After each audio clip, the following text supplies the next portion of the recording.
Hey guys, welcome back to my channel. If you like any of the videos, you like what you're hearing, you like what you're seeing, please hit the like button, subscribe button, share it out. Here we talk any sports, but it's been mainly football. We get some great coaches on here. Anybody that wants to come on and talk some ball, you guys got an offensive play you like, offense you just want to talk about, defense, a drill, anything unique you do, or if it's just as simple as ever and you want to come on here and present or talk, please reach out. I love talking ball. I love meeting people and building these relationships. I'm having fun. So please share this out. Let's get this growing. I appreciate all of you, and I hope you enjoy the channel. Guys, welcome back to the show. I am so excited. Um, I kept telling you guys I was going to do a college football recap show, and it's finally here. I have my good friend Brad with me. We grew up together. We've been wanting to do this since we were like, God, 16 years old, 15 years old. We watched Skip Bayless and Stephen A. Smith look like idiots on TV, and it's still the same to this day. And so we're here. The plan is try to do this on the weekends. We pick so many games to watch. We take notes like school all over again. And then we get on here and we'll discuss them. And it's going to be a free for all. I'm going to say things. Brad's going to say some things. So, Brad, nice to see you. Thanks Good for to see coming you too, on. Steve. Absolutely. Like you said, I've been waiting to be the Stephen A. to your Skip Bayless for years. Well, after Skip Bayless went to Fox, it kind of went downhill from there. Yeah, it's just not the same. Like, who is it now? Nick Wright? Oh, God. Is he the guy on that show now with Stephen A? No, Max Kellerman is on. Max Kellerman. Max Kellerman. He started off good and then just kind of Yeah. down. No, Yeah. Shannon Sharp is with Skip Bayless. Nick Wright's on that one. I hate Nick Wright. We can talk about that. I cannot stand him. He needs to get fired. We could take over his spot.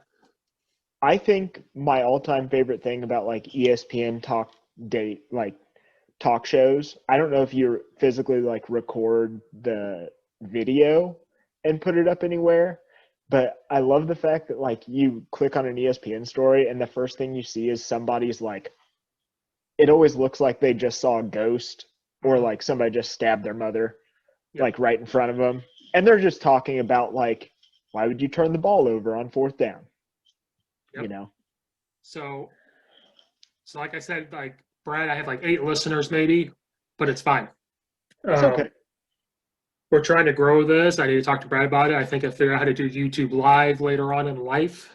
We might try to do YouTube Lives and start to do that. I'm not very tech savvy. I have a coach messaging me how to do it. He's more tech savvy. So we're messaging back and forth today. We'll get into talking about the Ole Miss game. We'll get to talking about Texas versus TCU. We'll get to talking Mississippi State and Arkansas, Auburn and Georgia, Bama and A&M, and then Oklahoma and Iowa State. But I think we're going to start this with any hot topics or anything we saw. I know Brad wanted to ask, North Dakota State played last night. They're going to play their one game. And so let's get into that. They're going to play one freaking game this year right now. Okay, so that whole roster is being told that they're going to play one game all fall. All the prep that goes into being game ready for that first game, weeks and weeks and weeks, training camps, everything else you go through in college football, to play one game in reality for one person. Yeah, well, the third level, though, they've come out and said they're going to play in the spring, and they've come up with their own playoff system already in the spring. But see, I don't know how they were allowed to say, okay, we'll play for one game, be able to prep, and then now we're going to have more prep time than everybody else. Like I know Eastern Illinois just got into pads this week. So I was about to say, SIU's in the same boat. So if people listening don't know, I went to Southern Illinois University. Steve went to Eastern. And kind of both those schools, we're just waiting till spring. Yeah, and it's a shortened schedule, but they did come out with some type of playoff format. I love the playoffs format at the FCS level than the FBS level. FBS 4 games I don't like. There's a way to do it. FCS does it perfectly, I think. They treat it like high school where they travel to that place. Like I know Eastern had a home playoff game. I know Southern's had them. But yeah, North Dakota State, I don't know they just need to go Division One. They just need to make the jump. They're right at that like Appalachian State level. You know what I mean? Where they're like, you can only win so many national championships in a row before like you got to just step up and be the like 18th member of the Big Ten. Right. Or the Big 12 in all reality. But I don't think their style of play really fits the Big 12 at all. No, but who's going to stop them? We'll get to. I'm going to talk about the Big 12 later on when we talk about Oklahoma and Texas and all them. But yeah, I think if they join the Big 12, that'd be a lot of travel because of where they're located. So you're going to see them join the Big 10 or make the freaking jump to the MAC and just dominate the MAC. Dominate. You can't tell me North Dakota State couldn't jump into the MAC right now and immediately be like a contender. Oh, they could, but then I also think they're comfortable where they're at. Like, we're winning national championships. We're sending guys to the NFL. We keep our coaching staff. And when a coach leaves, they run the same thing. It never changes. And the recruiting style is based on those type of kids. We're going to run this pro style. That's why you see Nebraska get such big kids and Wisconsin because they're all up there. So, Iowa's famous for that too. If you're like an offensive lineman, you go to Iowa, go into their crazy strength and conditioning program, and you come out 3 years later as a first-round draft pick as a guard. Yeah, so I don't know. North Dakota State needs to make the jump. I don't know how they're able to play a game, and then we need to research that. I think they can play in the spring too. I don't know how they got the permission to do this, but I think that's unfair to get all this prep time and they get all these extra practices. But I think it depends on the state you're in too. Like, whatever state you're in, they allow you to do anything. Because like us both living in Illinois, everything's pretty shut down here, and I'm sure you've talked about that on the podcast before, but kind of some of the rules. I look at these SEC schools yesterday, those stadiums were full. Yeah. Like, we're not talking about 6 feet of distance at all. Well, I know some places, because we're in week 5 of college football, the first couple of weeks they said you can sit together if you live together or whatever the case is. But when you looked at like Florida Stadium and all that, there's no way all those guys could be living together. I think it was Notre Dame. Notre Dame's game a couple weeks ago, they had 6 people by each other. They said they all live together or whatever. But then you look at like Florida and all this, they have fans. And they're not 6 feet apart. Which, this is a little outside of football, but I will die defending the fact that I hate Notre Dame. I always will hate Notre Dame. And did you see their president? They created like a little thing on campus where the students could text and narc on their fellow students if they were at a party. And the entire student body has mobbed that text line by saying like, hey, the president of the college went to this party, didn't wear a mask, and now has COVID-19. Well, they were supposed to play, and they keep getting players testing positive. And the sad thing is, you hate Notre Dame, and I grew up kind of hating them, but then I coached for a guy at Charleston who loves them, and I just continue to watch them, and they kind of grew on me. But I hate Kelly. He needs to go. You're there that long, and you're supposed to be this great coach, and you can't win. I watched them play Duke.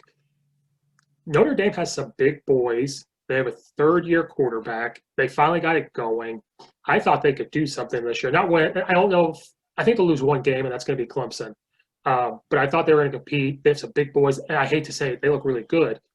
But now, with this COVID stuff, they're not going to do it. Their offensive line had to be 325 pounds across the board. It's just they're big. And Ian Book, he's like their leading rusher. He had 3 rushing touchdowns in their last game. So, I mean. Yeah. I don't know. I think that is like one – Notre Dame has always looked like a Big Ten school that doesn't play the Big Ten schedule. Like, and I kept looking at stuff like that yesterday a lot. Like, this team looks a certain way, and they're almost in the wrong conference. Yeah, they always play ACC schools anyway, so this year they're in the ACC conference. Yeah. They need to join the ACC or the Big Ten because because the travel is going to be less for them. They don't have to go. But then that's the rivalry that you're looking at. They're not going to play USC anymore. They're not going to play Michigan. If they join the Big Ten, they'll play Michigan State. But they won't play Navy. They won't do this if they do that. But it's their TV deal. Their TV deal with NBC or whatever is huge. So they don't want to give that up. And they only have that deal if they're independent, I think. Right. If they go to the Big Ten and they get the Big Ten network, that's great. But I think they lose money when they go to do that. This is not college football related. Cam Newton got tested positive for COVID-19 for the Patriots, but the rest of the team has been tested like 4 times since yesterday. They're all negative. Kansas City's all negative, so they're going to play tomorrow night, push the Packers-Saints game back farther. So there's going to be 2 Monday Night Football games. And then you got Tennessee Titans. They have 16 people test positive. Oh, it's up to 16 now? 8 players and 8 personnel tested positive. But all the Vikings players, because they played today, they were all negative. They got tested 3 times a day, and they were all still negative. So somewhere in between the game getting over, getting on the airplane, and going back, somebody somehow got around it. Yeah. I don't know. Can you imagine being like, hey, we have to play Kansas City Chiefs this week, and then your starting quarterback tests positive for COVID? Yeah, and then they were trying to see if it was a false positive because, like in Illinois, we want to play in the fall because we're afraid of the flu. The strain of the flu and COVID are the same, so it's a false positive. Yeah. So I think they were kind of hoping Cam had a false positive, but he keeps getting tested. I think it's still the same. Still coming back. So at first I thought that game was going to be good, and now I'm wondering if Kansas City is just going to blow the wheels off of them.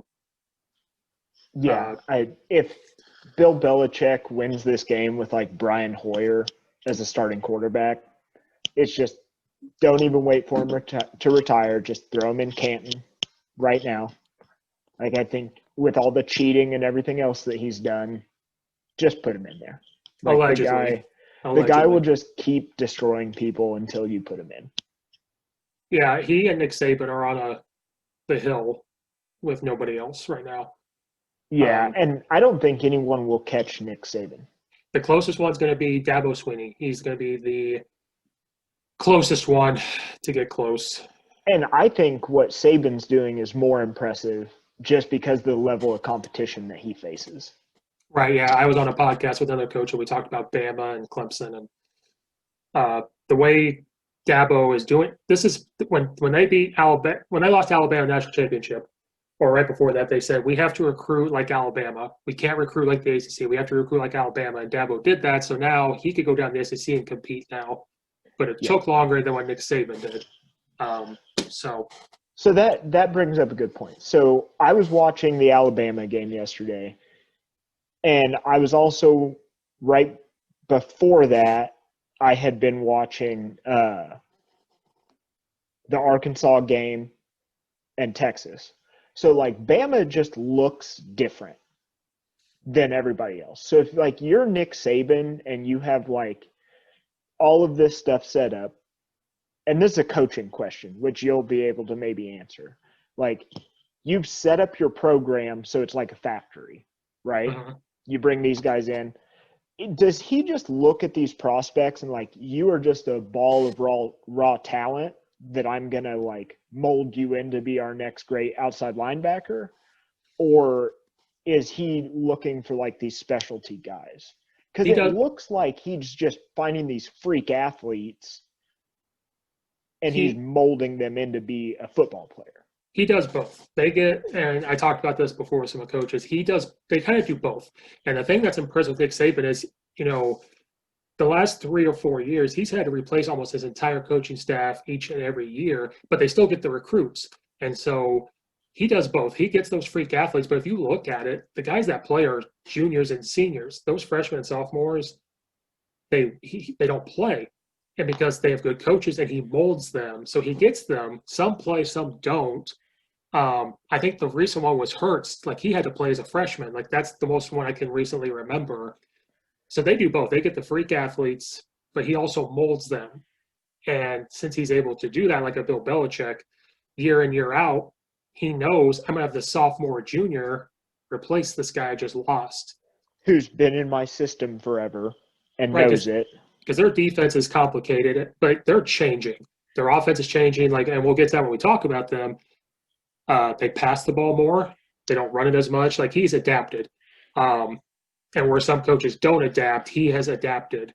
Um, but he, but like I said, I have a couple of his books, and one of them, I can't remember if it was the LSU championship or the first Alabama one. I don't remember which one it was.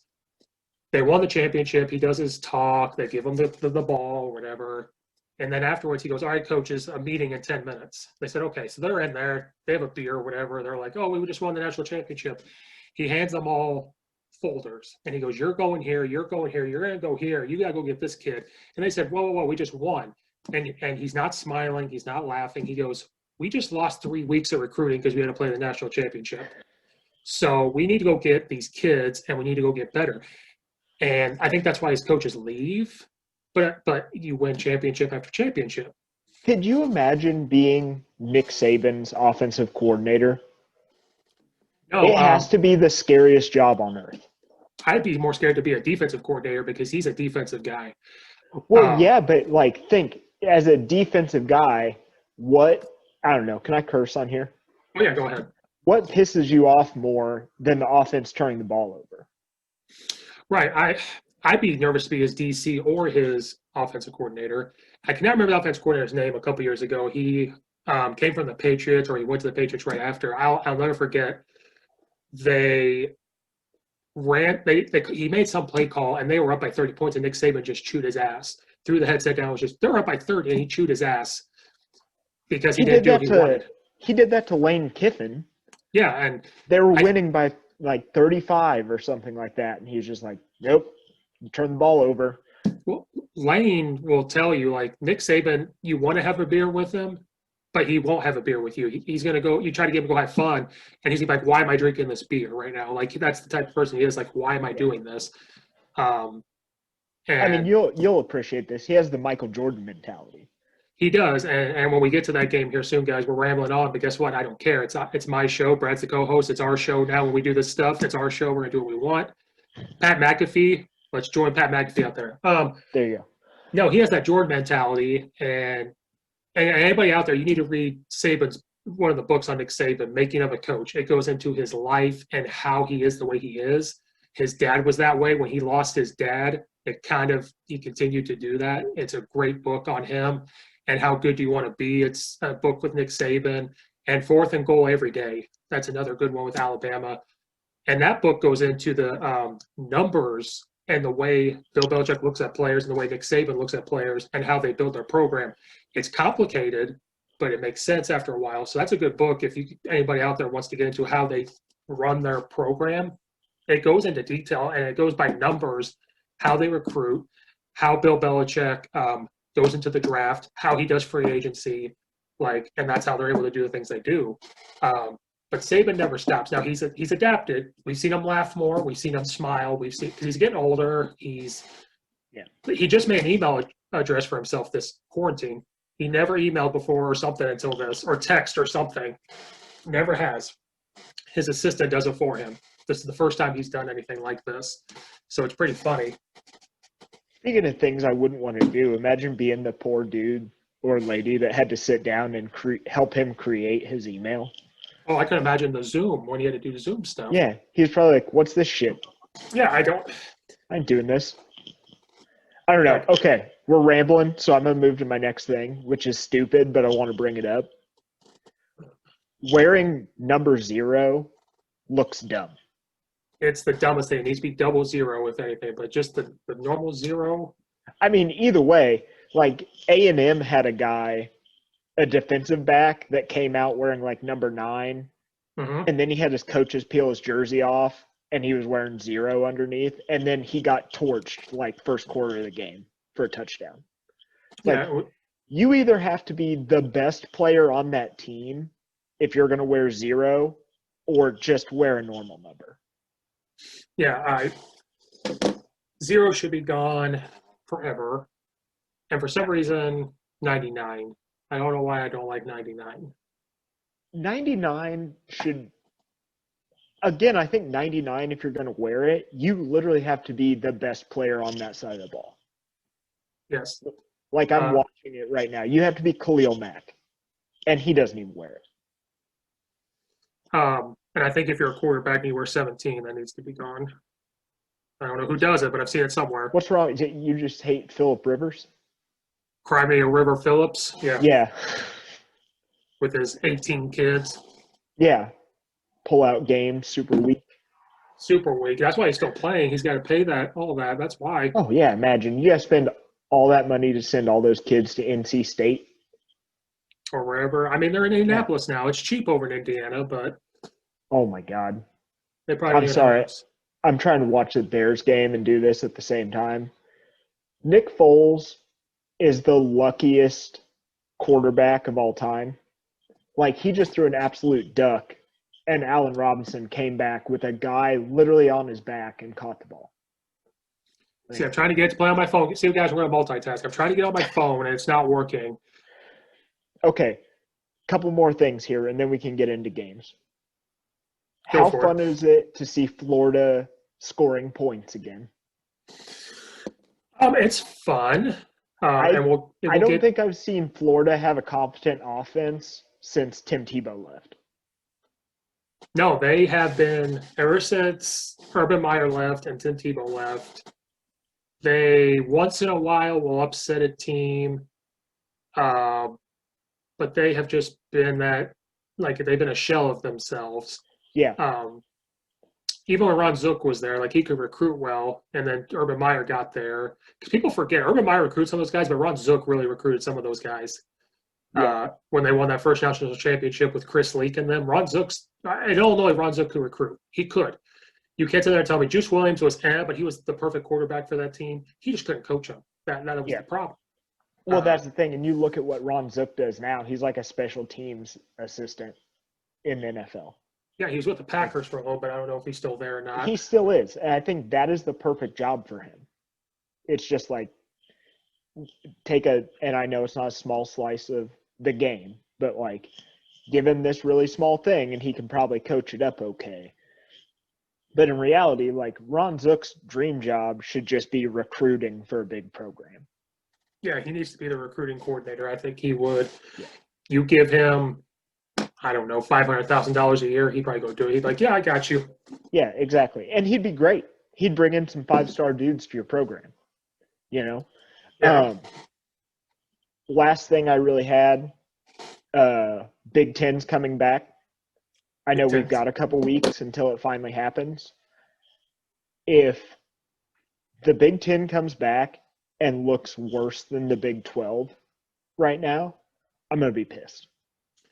Yeah, like I said at the beginning, I'll get into my Big 12 in a little bit, but I don't think Ohio State will let us down because their guys are still there. They're going to play well.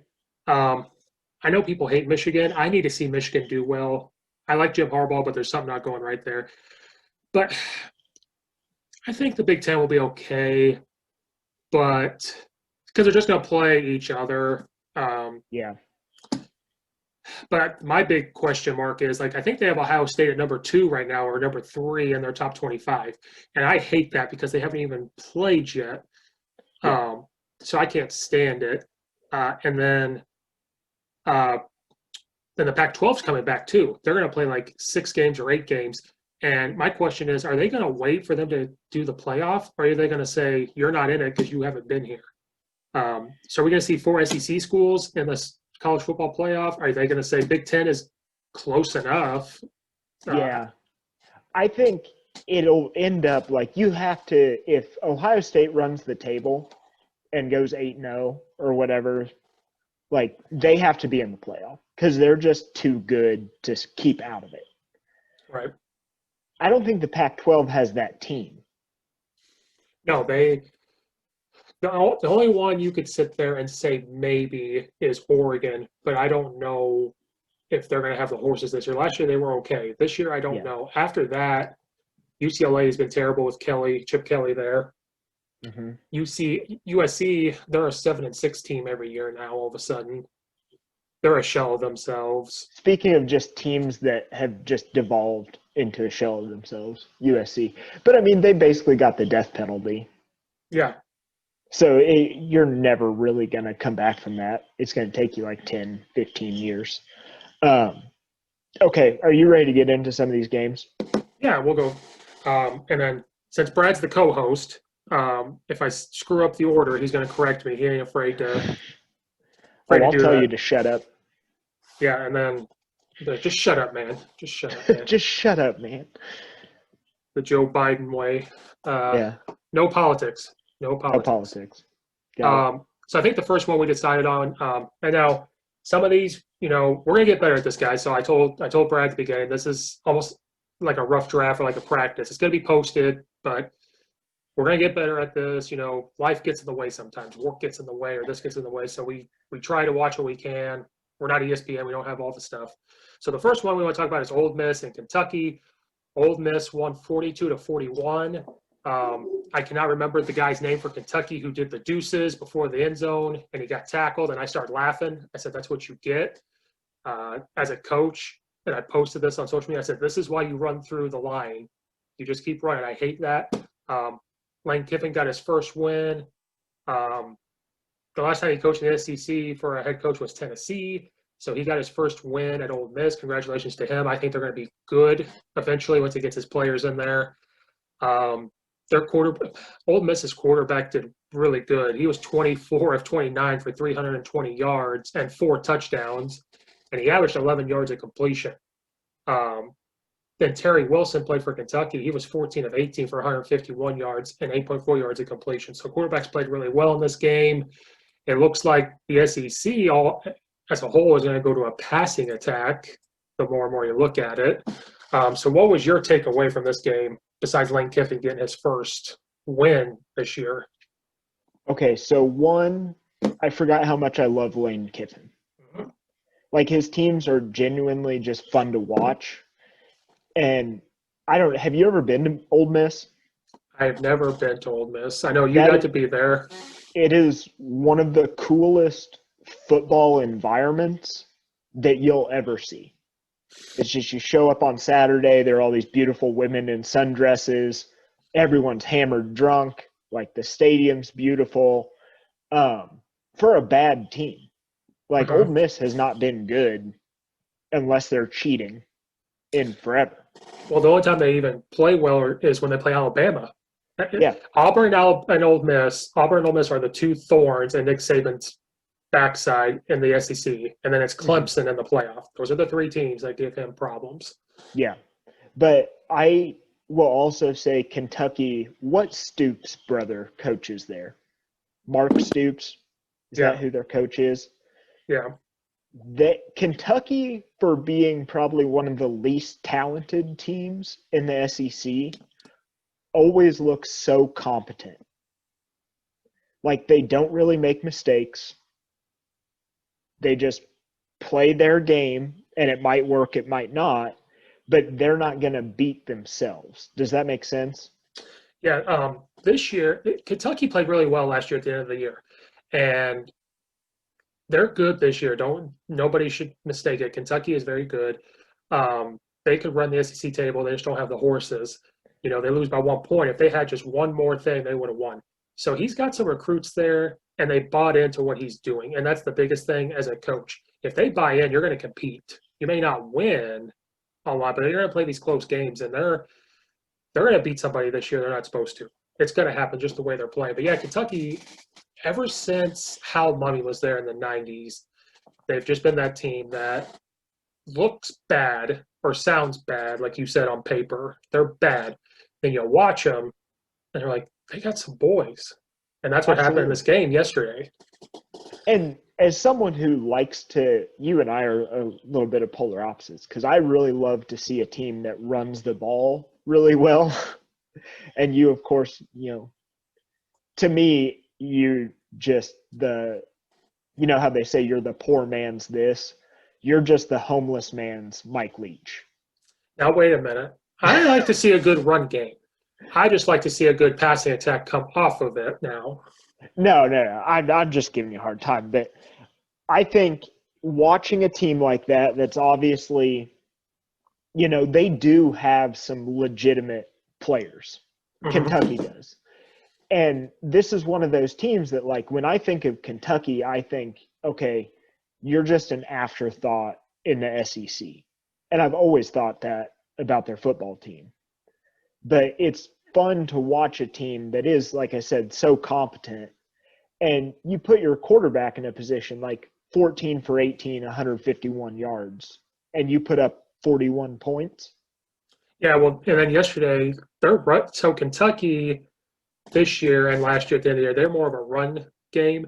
So Christopher Rodriguez is one of the running backs. He had 133 yards rushing on 17 carries. He averaged 7.8 yards a carry. Terry Wilson for them, who was also their quarterback, had 129 yards rushing. So they run a lot of zone read stuff and get him to run and run quarterback power. And then I can't say his first name. Rose is his last name. He had 117 yards rushing. So you have those two things where they're going to run the ball. And the reason why Wilson is 14 of 18 is because as a coach, if you're going to go by, you have a running quarterback, which we did when I was at Glenbard East and we went 10-1.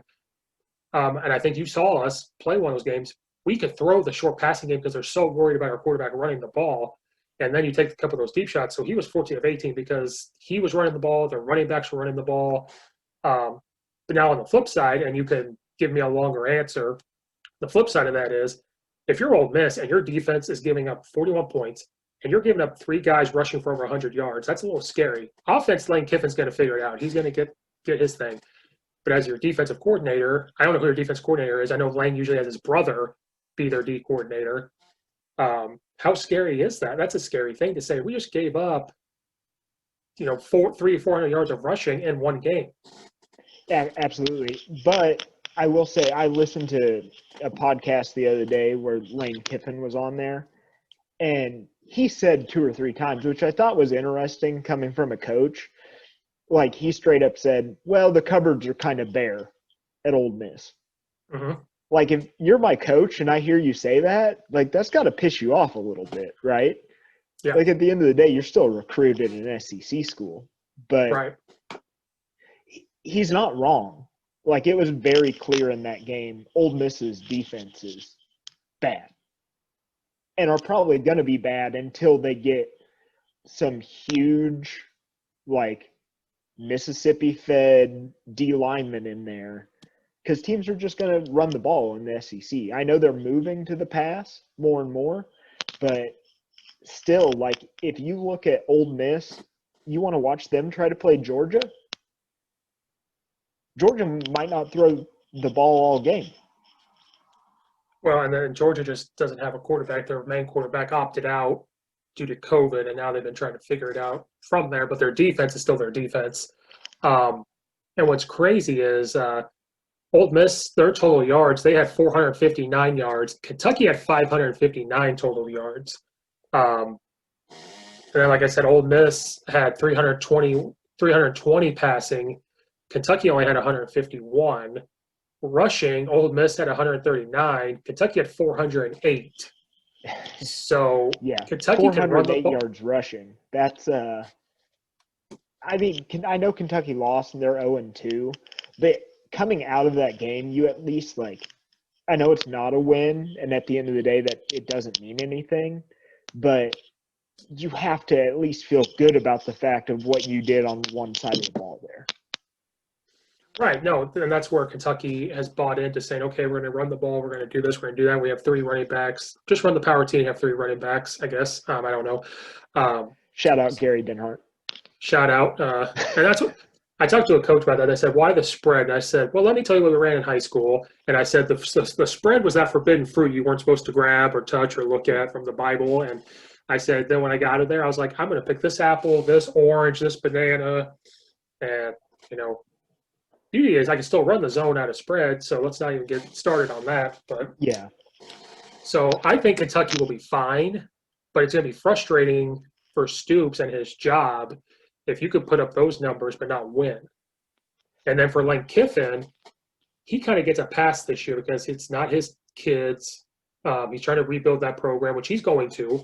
It's going to be good. I think Lane Kiffin learned a lot from being in Alabama, believe it or not, because Lane Kiffin used to be crazy. Oh, yeah. I mean, look at what he did at Tennessee. Yeah. That's my question. Is Lane Kiffin going to stay there long enough to actually fix it? I think so because he left there to go to FAU just because I think he kind of had enough of Nick Saban. He has nothing but respect for Nick Saban, but he wanted to be a head coach again. He was kind of tired of it. I think that was the first job, because FAU was only going to pay him $1 million a year. He was making more in Alabama being the OC than he was there. But he has enough money from coaching the Raiders, from coaching Tennessee, from coaching USC. He has money. That wasn't the issue. His 5 buyouts that he's still getting paid for. Well, then FAU said if you stay here for 4 years, they bought him a house, and they said if you stay here for 4 years, we'll pay the house. If you don't stay for 4 years, you have to pay us back. And he didn't stay, so he owes them money, but he has enough money to. It's the reverse Mike Leach. Yes. Texas A&M still owes him his money, and he'll bring it up. Oh, okay. I hope Texas Tech. I hate Texas Tech now. Ever since that debacle. Yeah. Okay. Speaking of Texas, let's move on to our next game here. Texas TCU. Go Horned Frogs. Horns up. Actually, horns down. Horns down. Texas officially not back. No, and so I took notes on this one. Like I said, guys, we'll get better at this. It's hard to watch all these games at one time. I had my computer up. I had 2 games on the computer. I had 1 on the TV. If you stream too many of them, it says you can't stream anymore. I had my phone out. There was a shit ton of penalties during this freaking game. And I was watching it. It took them 3 times to kick the ball off at the beginning of the game. There was an offside, there was a holding, and there was a personal foul, and just to kick off the game. And that's not discipline at all. And that's not like TCU. I will say that. What is TCU's coach's name? I'm going to depend on you for this because I'm so terrible at these names. He's been there forever. Gary Patterson. Patterson. Yeah, he's been there a very long time. And you're right in saying that, that is so not what I expect when I see TCU play. Because normally they don't have the athletes, but they're very this is what we do. We're going to do it correctly all the time. Yeah, I was trying to find. I had the penalties. So TCU had 14 penalties for 109 yards. Texas had 12 penalties for 92 yards. So, there's 26 penalties right there in the game. And so that game was very frustrating to watch. And the thing that pisses me off about Texas is, last week, they should have lost to Texas Tech last week.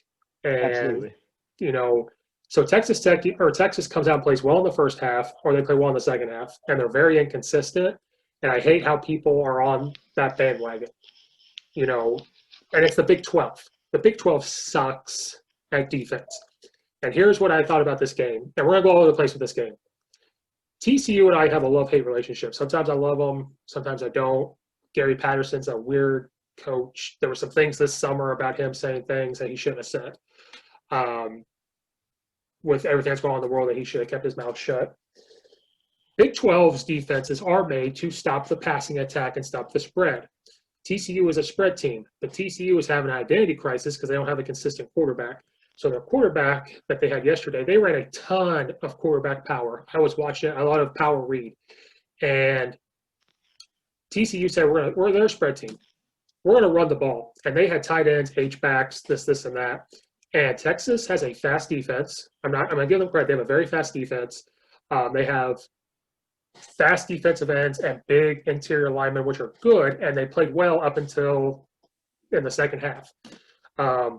They're made to stop Oklahoma State. They're made to stop Oklahoma.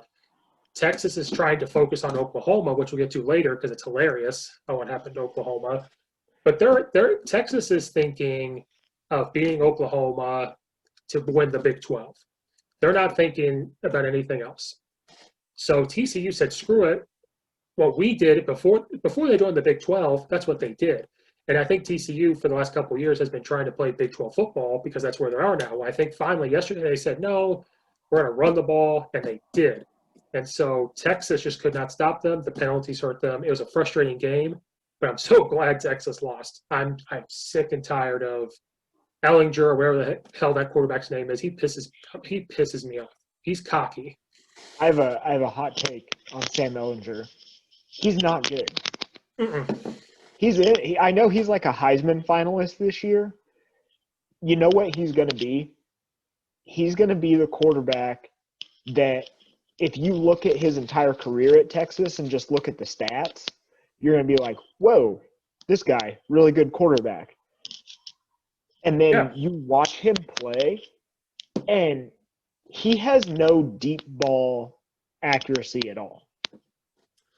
Like, he's Nope. one of those guys that, like, when Texas was bad as a full team, he made them relevant because he could run the ball and he was tough, so he didn't mind getting sacked 10 times a game, right? Right. But now you watch him play, and it's very clear that, like, it's frustrating to watch because he's a senior now, right? Yeah, and he's been in the system for a couple of years. And the last time he was huge, did they beat Oklahoma a year or two ago? They beat somebody they weren't supposed to in a They bowl game. beat Oklahoma in the Red River rivalry. Yeah, that might have been his big shine. And I watch him, and it freaks me out because I 100% see the Chicago Bears moving up 20 spots to select Sam Ellinger in the first round. No. I mean, you're sitting here in your Bears stuff. I'm watching him lose to Indianapolis right now. It's a Bears quarterback. It's like, yeah, okay, you're basically a game manager in college, but you're at a good school. And it becomes very clear in like winning time, to have a little first take thing here, that Sam Ellinger just doesn't have that fifth gear. Like, he doesn't have a deep ball. No, so his stats yesterday, he was 17 of 36 for 236 yards. He did have 4 touchdown passes, and he did have 1 interception. So they're not bad numbers. Well, you He's know just why he had 4 touchdown passes? They couldn't run the football. no, they couldn't. Their top rusher had 63 yards, but then he is their second leading rusher yesterday with 49. So again, it goes back to if your quarterback is your second leading rusher, there's a problem. Yeah. So I have an X's and O's question for you. So obviously, like, you're a coach, I'm not. Well, we'll go Texas at one point in the third, it's like 3rd and 1, 3rd and 2. Instead of just running it up the gut, they motion their back out behind 2 receivers to the left. To me, if I'm playing defense, what else are you going to do out of that formation? Nothing. You're going to throw it right to that back, right? So who was on defense? TCU? TCU's sitting there on defense. And looking at them, it looked like they were in zone. But you had like a 2 wide receiver stack. They weren't stacked, but they were offset, but close. And then they brought this big old running back over, motioned him out right behind the other 2 receivers. If I'm sitting there on defense, why do you not immediately drop a safety down there? So TCU runs the 4-2-5. They're very well known for 4-2-5. And the problem with that type of defense is there's 2 ways to do it. You're going to have 2 high safeties. You have 2 high safeties. They play quarters coverage, blue coverage, and mixed coverage. So they kind of sometimes they have to align a certain way if they're going to stay in their coverage. So mixed coverages are if you've got 3 wide receivers and you've got your guys over there, they have to read certain players, and you have to align a certain way to read those players. So when they motion them out, they have to check to something. Mm-hmm. So you don't want to come down because then you're going to have 1 high safety. And how do you beat a 1 high safety? You run 4 verts because you're putting that safety in a bind. And I like the 4-2-5. I've coached in it. We're putting it in this year at Addison. And I was going to talk about that. Texas had some big plays against TCU in the 3rd and 4th quarter because you can out-formation them to see if you're going to get a 2 high safety or a 1 high safety. So when they motion out, they probably went to a quarters coverage, depending on where they're at in the field. So, for example, if the number 1 receiver runs it in, that corner or safety, that safety then will drop down to take him. If he drops down when they motion out, he is in a bad spot to read what's going on. He has to be back far enough. And my terminology is he has to be back far enough Like in some 4-2-5 defenses, you have to align 6 yards off the ball in order to do that. To hit Now, your coverage area. right, and you basically. have to be able to see. If you get close enough, it's going to be hard for you to read what's going on and able to say, okay, if this guy comes out, the corner can jump it. If they run a wheel route, it's hard to read if I'm close. If I'm 6 yards off the ball, 7 yards off the ball, I can sit there and read what's going on. Now, from an offensive standpoint, from Texas, to motion that out, you're going to run the quarterback. You want to get him out there, everybody looking, you're going to run right up the gut. Now, they didn't do that, but in my eyes, that's what I would do. Yeah. Because that's what we do. I've done that. You motion him out, they look, and then you run right up the middle. So the 4-2-5 is complicated, especially TCU. I have their playbook. It's complicated. And that's where the problem comes. You get big plays. If you don't read it right, which happened, there's a couple plays where TCU was in their blue or their mix coverage. And if you read that route wrong, you're leaving a guy high and dry all by himself. But you're right. It happened a couple times. Like, it became very obvious. Like, you just left that corner on an island. Right. And then the 4-2-5. Now, a lot of defenses play quarters coverage and mixed coverages. Everybody does it in college and NFL. It's hard to practice. And TCU has a young defense. It's hard to practice because you have to sit there and practice and go over every route that they're going to run. And you have to see, okay, if he runs out, I take him. But if he runs in, I don't take him. I have to go immediately to the other receiver. So you look at this receiver, he does this. Now my eyes have to go to the other one if he does something. So that's the problem with the 4-2-5. You can have 2 high safeties, but when you have 2 high safeties as an offense, the other team's going to run the ball. Yeah. And with a 4-2-5, you only have 2 inside linebackers, so now you have 6. If you can motion a guy over and run the ball, now you got 6 on 6. You got your 5 linemen and an H-back. Now you got the running backs. Now it's 7 technically versus 6. So that's kind of where that 4-2-5 has breakdowns. And it happened, but TCU has always done that. It's a bend, don't break defense, and sometimes they break. Mm-hmm. But yesterday they bent, but they fully didn't break. I mean, they did give up 31 points. But I mean, a lot of that came in this. A lot of that was in the first half, and then the second half. But it just all depends. I can go on about the 4-2-5, but from that game yesterday, that's kind of what they do. And then as TCU, as a 4-2-5, you can disguise your coverage, so you're going to line up different. And that could be another reason why when they motion a guy, they're trying to disguise what they're doing. So they can motion a guy up, but if you start moving, now they're going to figure out, that's why people motion. Because I could line up in a 2-by-2. Oh, they've got this. But they could, that's happened to me. They're in a 2-by-2. Normally people line up 2 high safety. So to me, that's cover 2 or man. But really, right when the ball snaps, they could bring another safety down there in a cover 3. My quarterback thinks it's a cover 2, and something else happens. So if I motion a guy and I see a guy go with him, I know it's man cover 2. If I motion and they sit, I know it's probably cover 3. So you kind of that's why they do that. But TCU is probably like, we don't want to move because now they're going to figure out what we're doing as well. Now, but now you leave yourself open to big plays, which happen. And again, it's the mix. I hate teaching high school kids that because it's hard to read about what they're doing. But the 4-2-5 is good, but it can also give up big plays. And that's what happens to Alabama sometimes. They'll jump into a 4-2-5 kind of, and sometimes give up their big plays too. Now, see, so you're saying you guys are trying to install that right now at the school you're at, right? Yeah, he's doing his own version of his 4-2-5. Okay.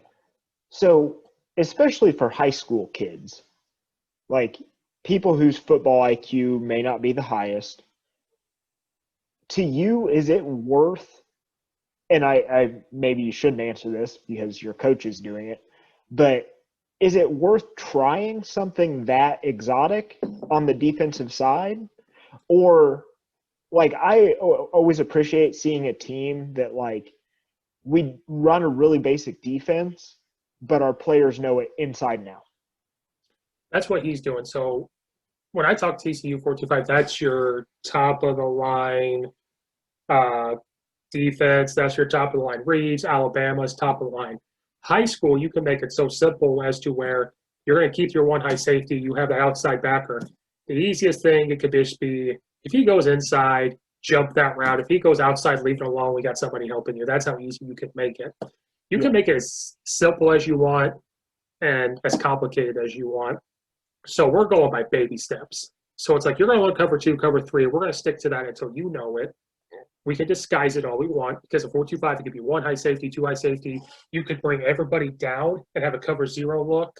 Like that's what you're going to do. Mm-hmm. When I was at Charleston and we put the 4-2-5 in, the coach there wanted to put the entire TCU playbook in. He had it. We're doing this. And I hate it because I had to coach the outside backers, outside safeties to teach them the mixed coverage and the blue coverage was terrible. Stick to quarters coverage where you might play cover 2 on the backside, but you're playing man or cover 2 on the strong side, but man on the backside. So keep to quarters coverage. Don't go into the other stuff. Keep it simple. Keep everything in. We're going to keep everything in front of. Keep everything in front, so we can make tackles. Now I'm not coaching defense this year, so I can give a rat's ass about what really is going on. I'm the run game coordinator. I'm more focused on that, but coaching defensive line last year, that's kind of what it was. It's like we kind of played a 4-3 last year at East Aurora. It was more of a 4-2. Keep everything in front. Mm-hmm. Don't get burned. Keep everything in front. We can make a play. We can do this. So, and it depends on where you're at in high school. Illinois, there are some teams that can do it. Your Lincoln Way East can do it. But here at Addison, no. To run a defense like that at the high school level, like you said, you have to have that outside backer and your corner and safety need to not only be very athletic, but they also have to be smart. Well, you need the outside backers in a 4-2-5. Everybody has a different name for them. They're either your outside backers or they're safeties. You have a lot of safeties on the field in a 4-2-5. Yeah. So you have your strong side and your weak side, or we call them the jack or the star, and they're hybrids. They have to be able to drop in coverage, or they have to be able to come up and tackle. So the thing with that defense is you have to find the right players. That's what we're trying to do right now. So like at Charleston, we ran a 4-2-5. We just did not have the guys to be in that position. I kept saying just run a 4-3 then. Keep everything in front of us. Or hop into a 3-4, which is the beauty of the 4-2-5. You could hop into a 3-4. You take a lineman out and just put a guy in. It's so simple. So 4-2-5 isn't complicated. It just depends on how you do it. But TCU, they're the OGs of the 4-2-5. Gary Patterson, that's what he does.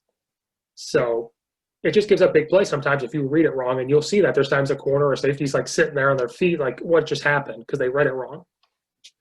So guys listening, Brad's going to ask me X's and O's, and I'm stupid simple, so they're going to be the simplest things you heard of.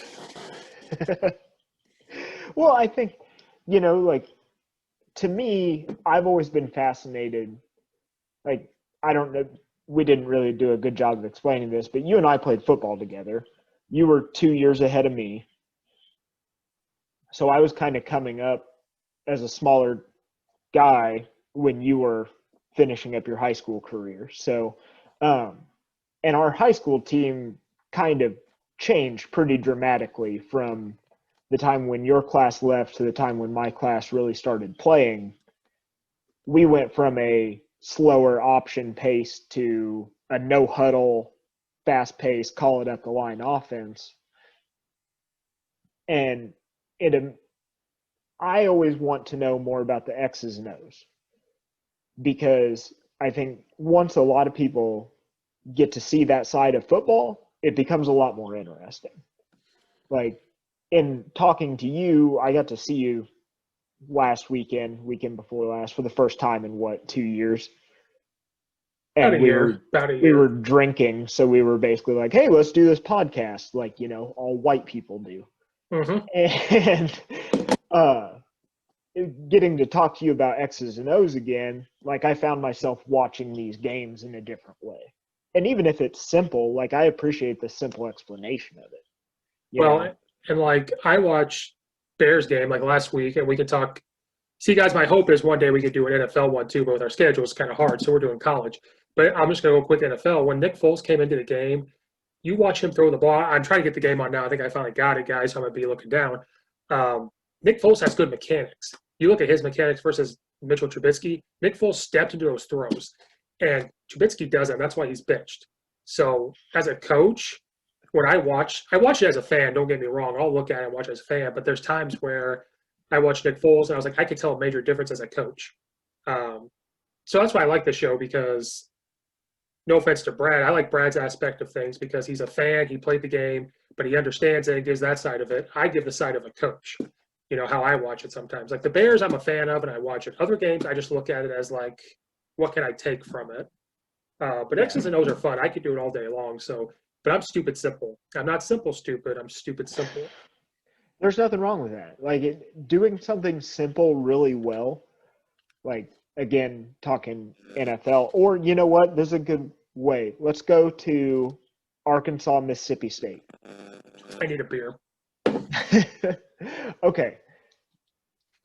If people don't know the background, Steve is in love with Mike Leach.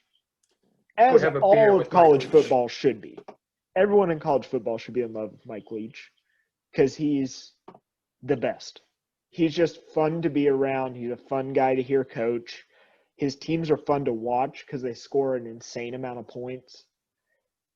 And weird stuff happens on Mike Leach teams.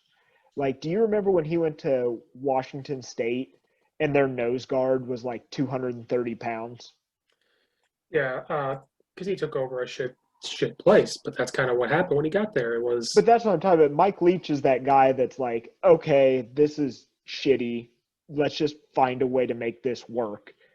And hey, we have this crazy guy who's 230 pounds. Let's just put him at nose guard, and he can just be crazy in there, and it'll work. Well, Mike Leach is you talk about stupid simple. He is simple stupid. And we'll get to that here in a second. He's so simple and he thinks outside the box. And what I respect about him is this is his third head coaching job at Mississippi State. And he takes over programs somebody doesn't want to touch. Nobody wanted to touch Texas Tech in 2000. Nobody wanted to touch Washington State in 2012. And somebody might have wanted this Mississippi State job, but he kind of earned the right to take it. But yesterday's hurt the soul. Yesterday, that kind of. Okay. So here is my big knock on Mike Leach. Okay. Here we go. Somebody said this the other day, and I'm going to shamelessly steal it. The air raid giveth, and the air raid taketh away. Yep. Like, I agree. The air raid is going to allow you to be competitive with teams that in reality you have no business being competitive with. LSU. The air raid is also going to lose you some games that you should definitely win. Arkansas. Now, Arkansas looked good. I'm not going to take anything away from them. Pittman as his first year head coach, they look like they wanted to play. Chad Morris has a good offensive mind, but he could not get them to play. Pittman got those guys to play, and Mississippi State was on a high after beating LSU. So I was on a high all week. But then going into the game yesterday, I said, I'm scared because you just won your Super Bowl. Yeah. And you're on a high thinking that we're going to walk in, the air raid works in the SEC, which it does. Everybody in the SEC has some of the air raid in it. So you can ask me air raid stuff. Alabama runs air raid stuff. Everybody runs it. Okay, they're not running air raid. They're running a concept. Well, that's what I mean. But what I mean is you're going to see teams run mesh. You're going to see teams run shallow. You're going to see teams run stick. And they took that from Hal Mummy and Mike Leach. Now, do they practice it as much? No. Yeah, you're going to see it in the NFL too. They run it too. Because the reads, and you can ask me questions about it, the reads are so simple. Yeah. But like you said, there's two versions. There's the Hal Mummy way and Mike Leach way. Hal Mummy is more of a high school. No offense to Hal Mummy. If you look at how they run things, they're similar and different. Hal Mummy's kind of fits high school. Mike Leach puts all on his quarterback. And he's got to make the right reads. Costello did not make the right reads yesterday. Some of his throws on some of those, I'm like, why did you pick that guy? And so that's the thing with the air raid is you're going to win or it's going to kick you in the ass. But Mike Leach is not afraid because Mike Leach, they pick one day just to run six, which is what the play they ran to beat Texas when he was at Texas Tech. He called six, and that's what beat them. I was in Brad's house watching that game. Like, we watched that game. And we both lost our minds. Remember, Like we walked away from the game, and then we came back. And we're like, oh my God, your dad said, look at this game. And we're like, oh my God. Which is funny because my dad was always like, would you shut this fucking football off? You guys haven't done anything all day. NCAA and watching football. Yeah. But I sat there and watched that game, parts of it, because I was kind of in the same boat you were. And maybe moving forward, we pick fewer games because I had a hard time following all of it. Yeah. And normally now I'm trying to get my social schedule back to where I like it, where it's like I don't really do anything on the weekends. I just watch football and stay out of my life, which maybe my girlfriend may not like that. Sacrifices. Yeah, exactly. It's what's important. Okay.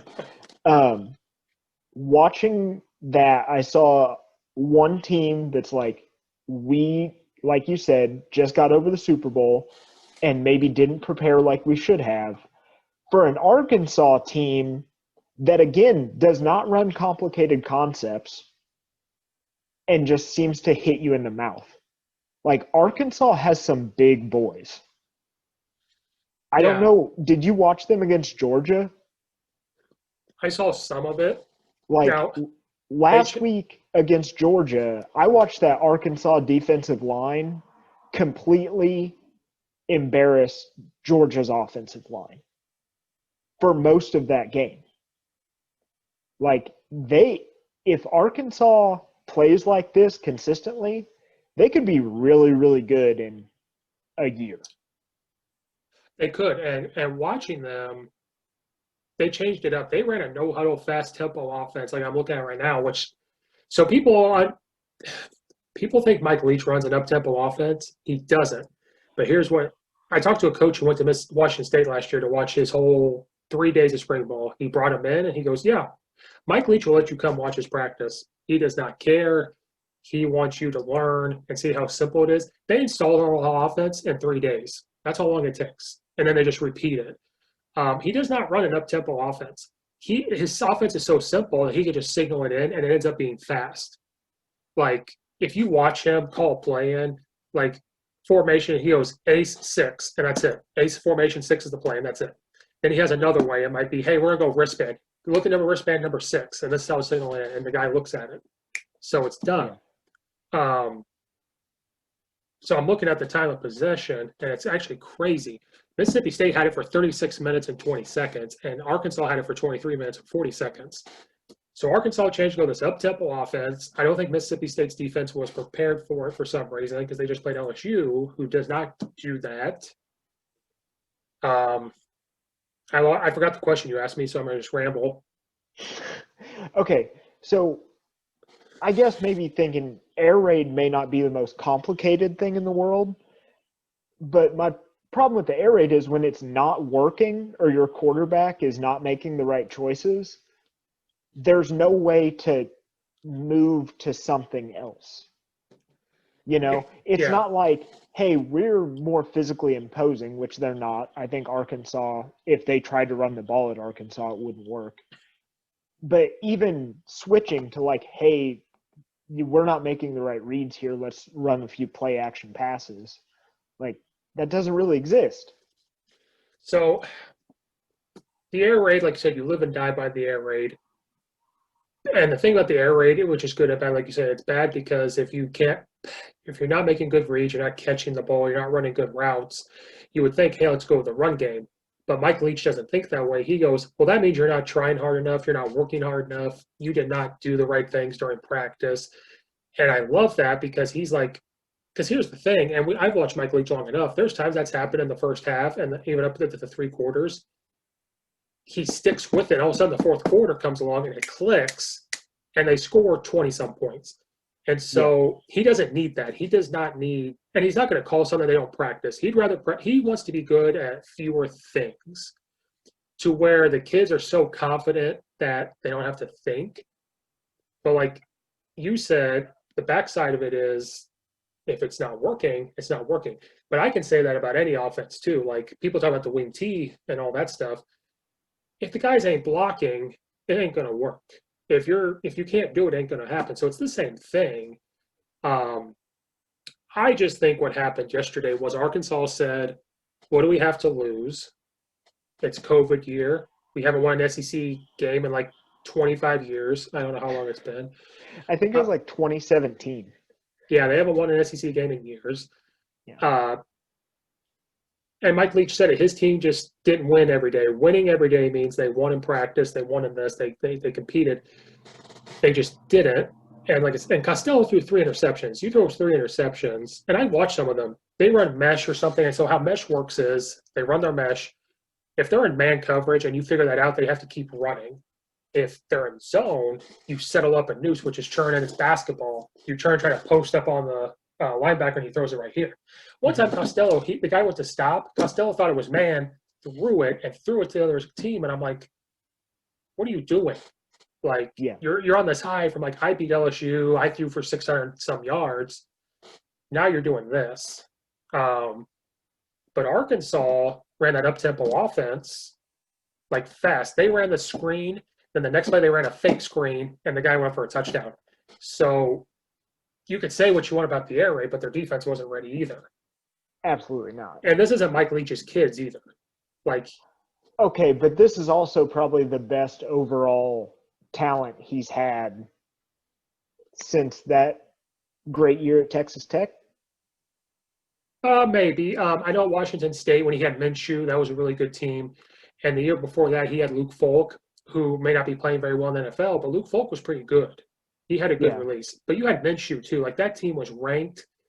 Who I think they lost to Washington, and I think that was their first loss of the year or something. So he's had good teams, but I think this is the best starting team he's had. Yeah, taking over a program, this is the best starting block. Right, but he's taken over with kids because Mississippi State has been a place where they run the football.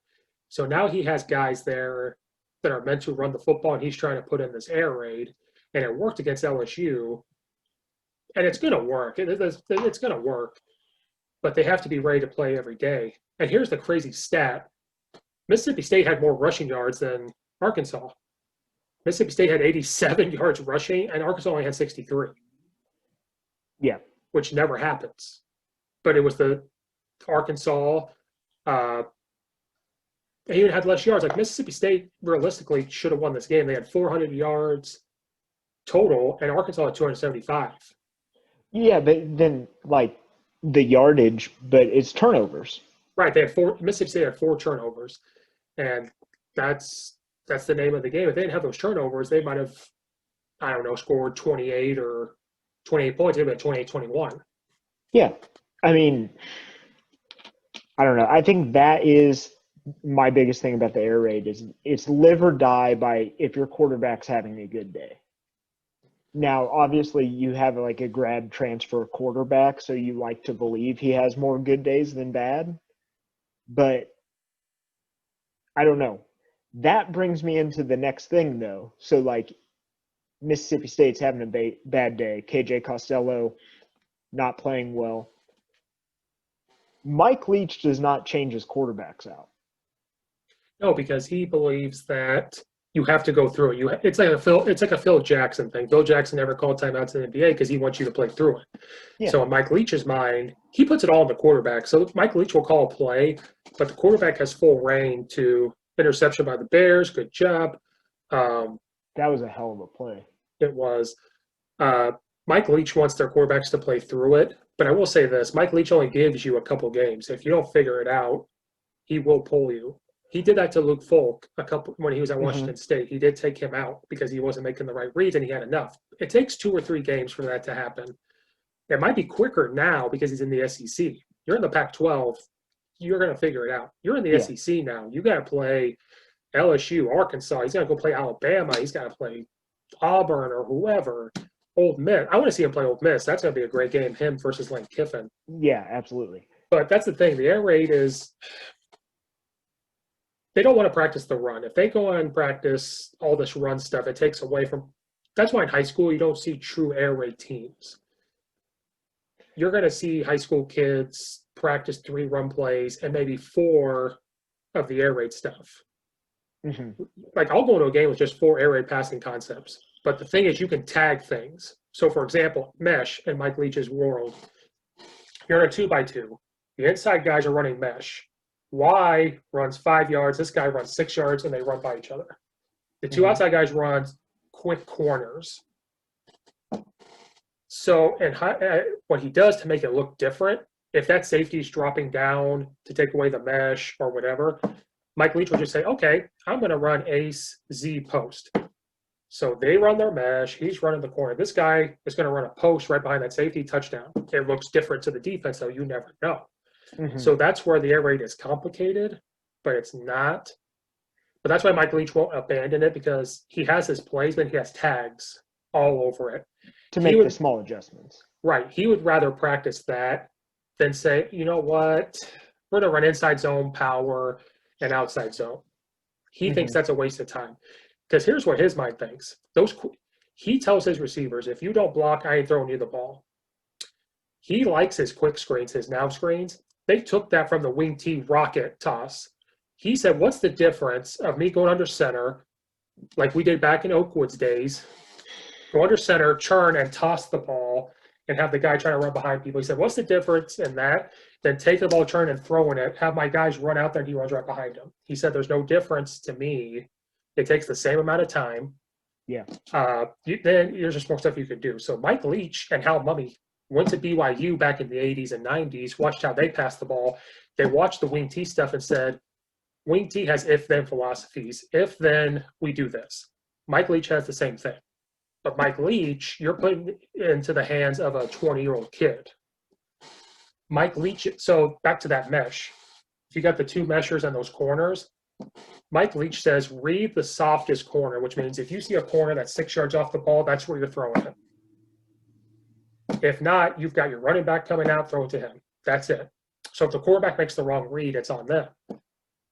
And then he gives quarterback the free rein to audible. If they have the camera on Mike Leach, you're going to see this. He's going to go ace 6, think mesh or something. So he's giving them 2 plays. Like, hey, we're going to call this one, but if you see something, call mesh. Like, so that's why I love Mike Leach. It's so simple, but it can shoot you in the foot. But I think every offense can do that. Oh, 100%. I mean, in high school, we ran the option. And power without a guard pulling.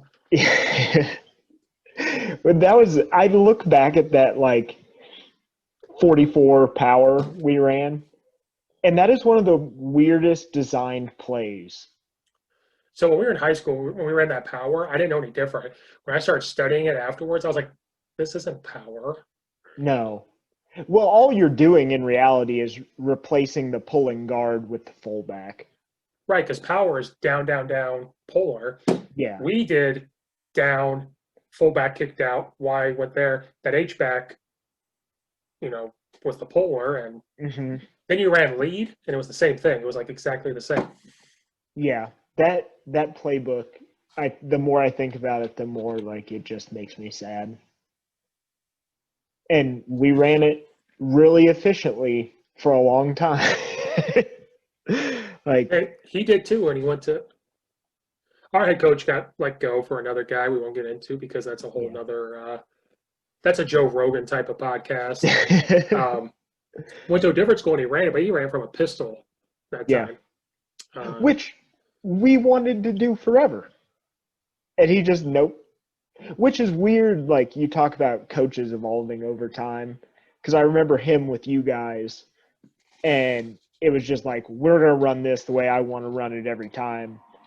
And then when the quarterback took over when I was a junior, Trace McClintock, he was a really smart kid. He's a physical therapist now. Trace just finally straight up told him one day in practice, he's like, why don't you just let me call these plays? Like, you can't see everything that's going on in the D-line. Why don't you just let me call it? And then we started to do that, and it was all just fast on the line. Like, as soon as the ball was set, Trace was calling something, we'd go.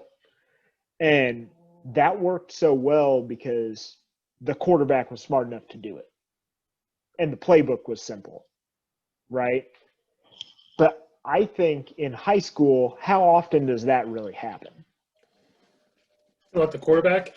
There's a couple programs up here in the suburbs that do that. Yeah. I think it's Aurora. No, yeah. There's a school in Aurora that does it. Their quarterback does it from his wristband, and they practice it enough. Decatur Lutheran, when I coached at Charleston, we saw him at 7-on-7. I was in awe because the quarterback literally came up to the line and was calling plays. Mm-hmm. But yeah, in high school, you don't see it. But that's the difference between Mike Leach. Like Hal Mumme, when he calls his plays, because he was in the XFL as an offensive coordinator, he calls the play and he said, "You're going to run it." Yeah. Mike Leach says, "I'm going to call a play, but if you see something." So here's the thing.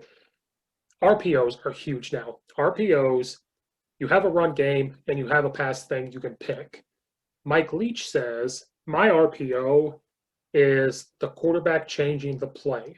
So if I come up and call shallow for some reason, but you come up and you see something different, you call stick.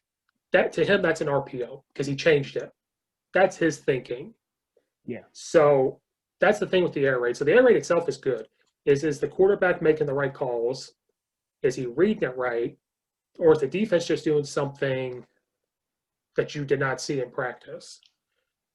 But, and then the receivers running the routes hard enough. So it kind of comes down to all that. I just love the air raid passing concepts because they're easy.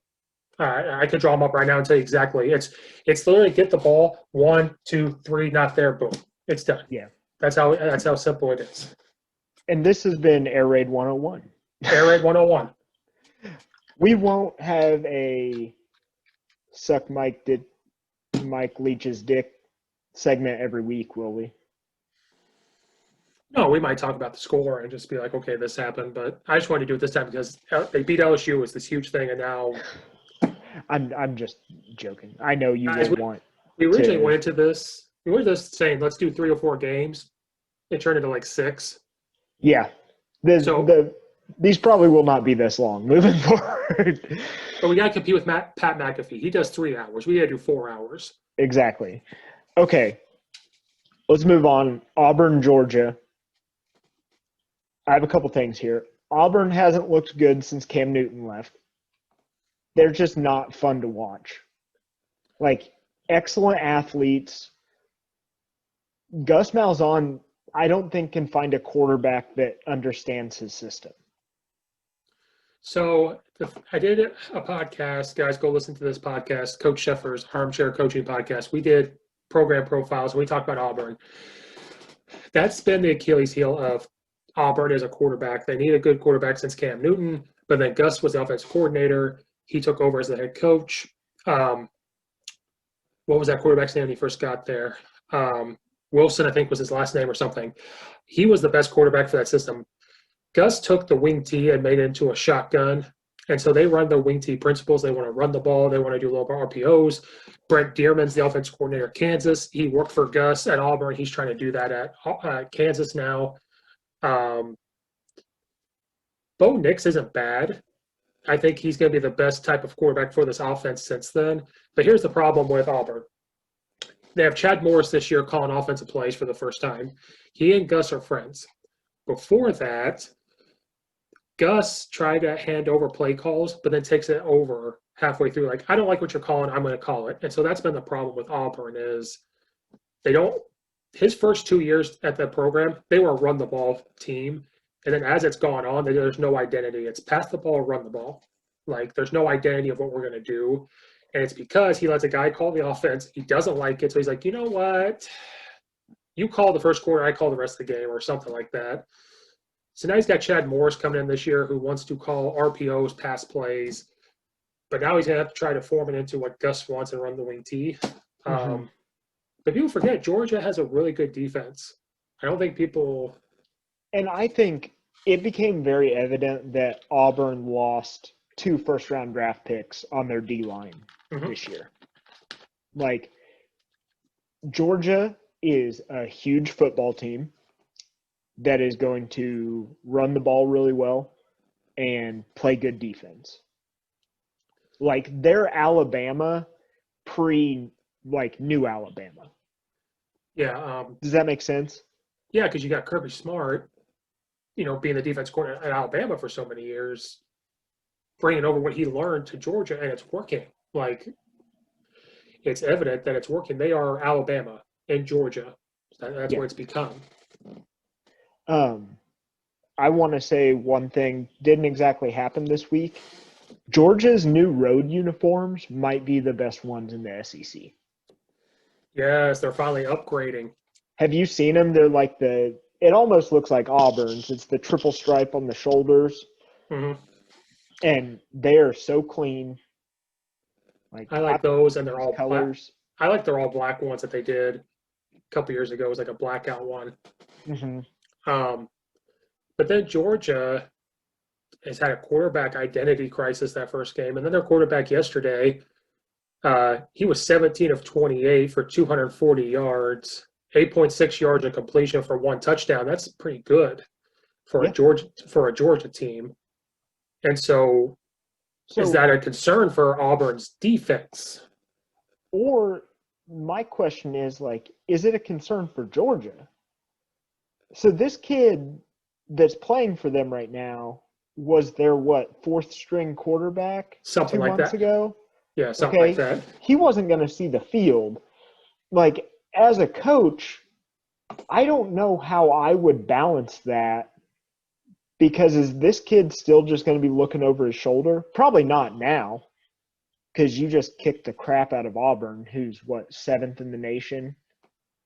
Yeah, I don't know what they are now, but they were 7th in the nation yesterday. But I think it depends on how he plays the rest of the year. If they run the table and make the playoff, he'll be fine. If they lose 2 games, he's going to look over his shoulder.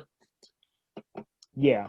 And that's I don't know. There's what's the dude's name that came over from USC? The Georgia quarterback, Yeah. I cannot remember his name. I This don't know, guy's but name's he just got medically cleared to play, and I'm kind of surprised he didn't play that game. I think that's where their quarterback controversy came in. They said we're just going to go with the Bennett kid because he showed enough in practice, and he played very well.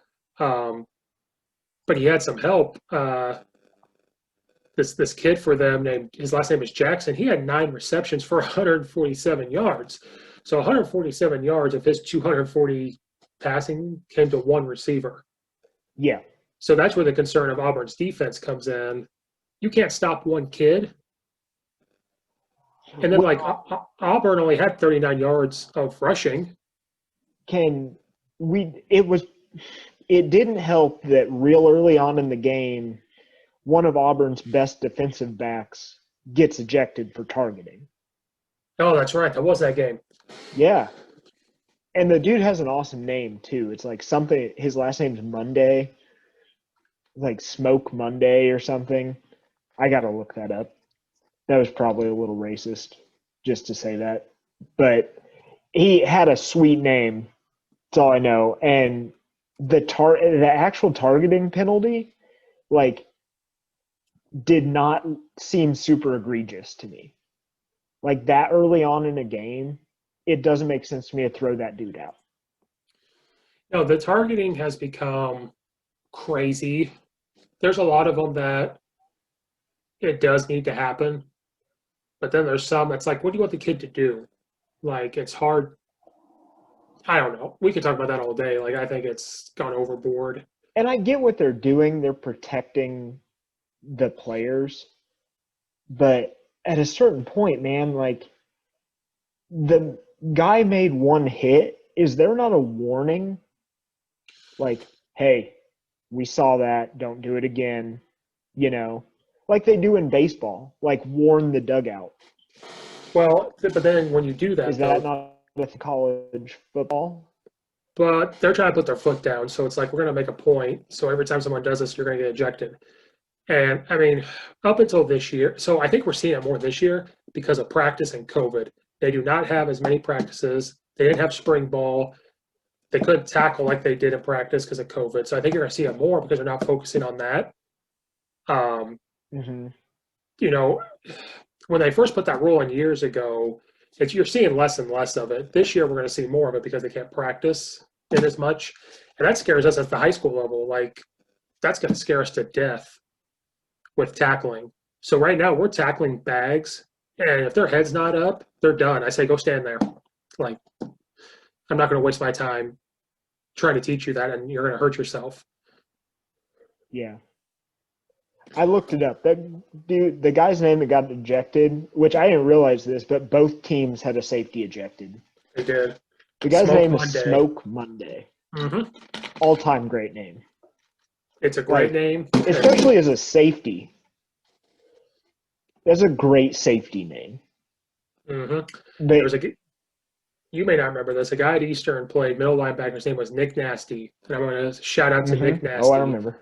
He played at Plano, Illinois. And I said, that's the best name I've ever heard as a middle linebacker. Absolutely. But if you have a name like that, you absolutely have to be good. Yeah. And you know what I mean? And that kid is good. That Smoke Monday kid is good. And we saw it because now they have one receiver kill them. Mm-hmm. And Auburn, they're so close to being so good. I'm not a fan of Cam Newton. There's something about Cam Newton I just can't stand. You don't but I can't like take the cocky attitude. No, and then I don't trust him. Like I feel like I know he's not playing tomorrow, but he's injury prone, and Auburn is one push away from being very good, but it's hard to recruit when you've got Alabama right down the street. But that's the thing; they still get an insane amount of 5-star recruits. It's just, and then we talked about this on another podcast I did, was we say their quarterbacks are Achilles' heel, but Alabama never gets those big-time quarterbacks besides Tua. Tua, I think, was their last huge name. They just get a consistent quarterback. But Gus if they keep changing what they want to do and they can't get a consistent quarterback, that's their problem. But Bo Nix could be good. He's going to lead that team. So if he plays bad, which he did, they're going to play bad. If he plays good, they're going to do good. But he's a sophomore, I think. So he's still. Yeah, he's a true sophomore. Like, didn't get a redshirt year. The kid, like, I hate to say this, but I see a better version of Sam Ellinger there. Mm-hmm. Like, I don't know if he'll ever develop into the, like, pure passer. But for college, he could fit the Gus Malzahn quarterback, like, what he wants to see. Yeah, because, yesterday he was 21 of 40, 177 yards, 4.4 yards of completion, 1 interception, no touchdown. So, I mean, it's not terrible, but, like, he had no run game to help him. Their top leading rusher was 31 yards. So the numbers I just read for Bo Nix was comparable to Kentucky, but then Kentucky turns around and has 400-some yards of rushing. If Auburn does not have that, they're not going to win. And so Absolutely. You have Chad Morris coming in, who was at Arkansas, ran them into the ground, but yet he did good at SMU, and he's a great offensive mind. I've looked at some of his stuff. It's great. But now you've got him calling plays that is not the identity of Auburn. So I don't know how well this marriage is going to work. I don't see how it's going to work. Yeah. Okay. Let's move on to one that I have wanted to talk about this whole time. Texas A&M, Bama. Okay. We talked about this earlier in the podcast. Texas A&M still looks like a Big 12 school. Yes. They don't have – they just look – they got bully balled. So they actually looked okay at the beginning. They were moving the ball. They were running no-huddle offense. Alabama was trying to feel them out. So at first, in that first quarter, I was like, oh, they came to play. And then Alabama said, oh, yeah, we're Alabama. I agree. Texas A&M and Missouri got to get kicked out of the SEC. Missouri sucks. Think you kick them out, but they're just not – like, I'll always give a school a chance, but like I get it, they're talented, and you can tell that by the amount of guys from Texas A&M that are in the NFL right now. Like there's obviously talent on that roster, but those two teams did not look like they play on the same level. No, Texas A&M looks like they have the recruits of a Big 12 school, and I think their offense. I mean, they lost 52-24. I think their offense could maybe move the ball and do things. It's their defense. For example, Alabama, their quarterback, that Mac Jones kid, was 20 of 27, 435 yards, 6.1 yards of completion, and 4 touchdowns.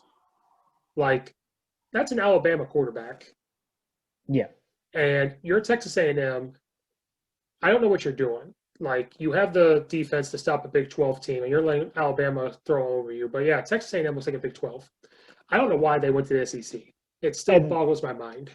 on the flip side of that, you can't give them too much shit because I think there are legitimately 3 receivers that start for Alabama that probably run 4.28. Yeah, that John kid, he had 181 yards receiving. Jalen They had 142 yards receiving. Like, they have some big time receivers. And I never thought I would see an Alabama team. I mean, they did it with Tua a little bit, but Alabama's been throwing the ball a lot more. I think they finally realized, like, we don't need to run and pound the entire game.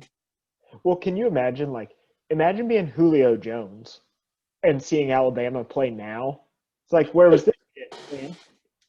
Like Where was Lane Kiffin? I could have been the greatest college receiver of all time. That's Which why I'm saying Nick Saban has evolved a little bit. yeah.